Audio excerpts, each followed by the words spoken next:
Kali ni saya nak buat perkongsian berkenaan dengan kolam ikan ni. Okey. So kolam ikan ni saya nak beritahu awal-awal, dia bukanlah macam yang korang tengok dekat YouTube yang canggih-canggih tu. Ada ikat batu bata kan. Kemudian ada gelas, ada cermin. Ikan koi Jepun yang besar-besar tu berenang macam ni kan. Tak ada. Okey, kalau korang nak tengok yang cantik-cantik tu, boleh pergi kat channel lain.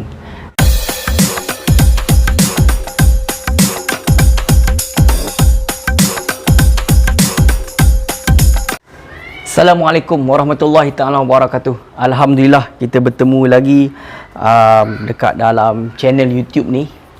Kali ni saya nak buat perkongsian berkenaan dengan kolam ikan ni. Okey.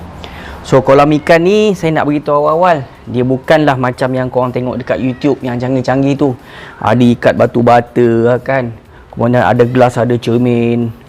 Ikan koi Jepun yang besar-besar tu berenang macam ni kan. Tak ada. Okey, kalau korang nak tengok yang cantik-cantik tu, boleh pergi kat channel lain.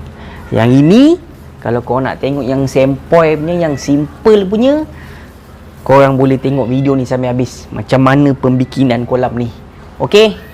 Sebenarnya, sebelum nak buat kolam ikan ni, saya tengok dekat channel YouTube dulu.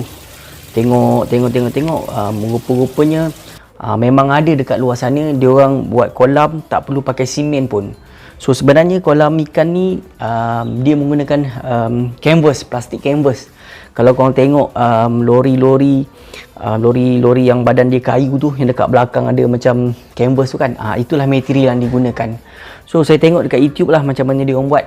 Jadi saya tak ada kemahiran untuk nak simen-simen apa semua. Jadi saya fikir-fikir, saya nak cubalah buat kan. Sebab apa, kos dia tak banyak mana pun. So sebenarnya kos yang terlibat untuk pembikinan kolam ni, kau agak-agak berapa? Canvas dengan shallow pipe untuk overflow tu, canvas dalam 180. Shallow pipe tu campur dia punya ada clipper apa semua sikit, dalam RM20 je macam tu. So keseluruhannya RM200 saja nilai.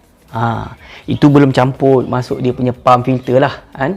Untuk dia menakung air saja RM200 je modal dia. Okey. Apa dia?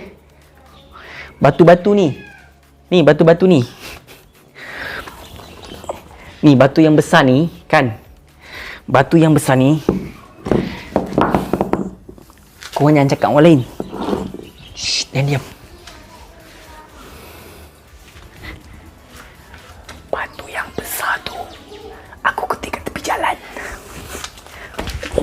Yang itu kau jangan beritahu kat orang lain, okey? Masa nak buat kolam ni, aku tak ada planning pun untuk nak upload dekat dalam channel YouTube. So jadi tak ada banyak gambar dan video yang sempat aku rakam lah. Nanti aku selitkan sekali, korang boleh tengok. So sebenarnya sebelum selepas aku korek kolam ni, korek.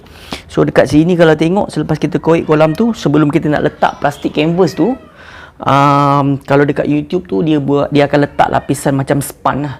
Dekat tanah tu dia akan letak span apa semua, supaya bila kita letak plastik canvas tu, tak adalah batu-batu ataupun benda-benda tajam yang tercucuk canvas tu.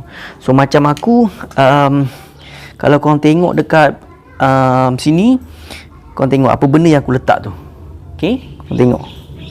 Aku letak seluar jean dengan juga kain tola yang lama-lama tu, baju-baju buruk t-shirt tu aku gunting elok-elok, aku hamparkan kat dalam ni. Okey, dah lepas hampar cantik, lepas tu baru aku letak dia punya plastik canvas tu.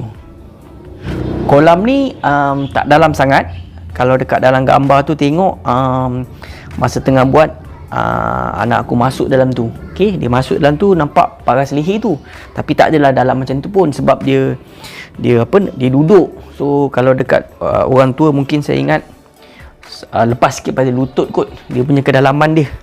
Masa mula-mula buat itu, batu-batu besar ni belum ada lagi. So kalau korang tengok dekat ujung-ujung tu tak ada batu besar. Jadi selepas tu baru kita letak batu-batu yang besar-besar ni, kita susun dekat tepi tu. Jadi nampak lebih natural lagi lah. Okay, nampak lebih natural lagi lah. Masa mula-mula kolam ni hanya menggunakan satu filter saja kat dalam bekas tu kalau korang tengok. Tapi lama kelamaan air jadi keruh. sebab mungkin keluasan kolam ni filter tu tak dapat nak proses lah. So jadi apa yang aku buat, aku beli satu lagi filter, tapi filter tu yang dekat dalam untuk dalam air punya lah. Okay, beli filter tu kat dalam air, jadi dia akan digunakan 2 filter lah, jalan serentak, dan nampak gayanya sepanjang seminggu ni air dia tak keruh lah, sebab ada 2 filter. Kalau harap satu saja tu memang tak cukup lah, air ni akan keruh.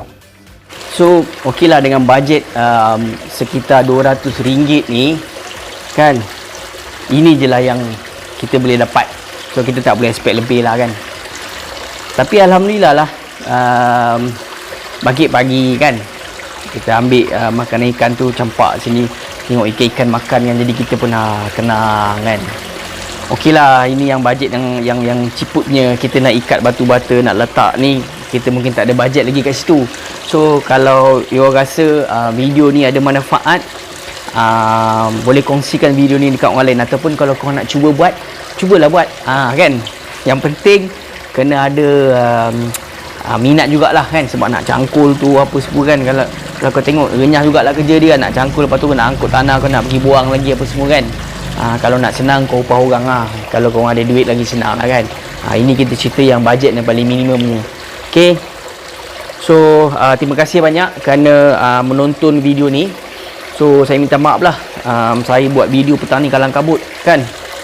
Sebenarnya nak test mic yang baru beli ni kan, jadi tu saya kalang kabut petang ni. Kejap aku, kejap saya kan. Ni menatang ni baru beli. Itu hari sebenarnya saya dah buat rakaman dah tu. Letak kamera ni jauh, jadi mic ni tak ada.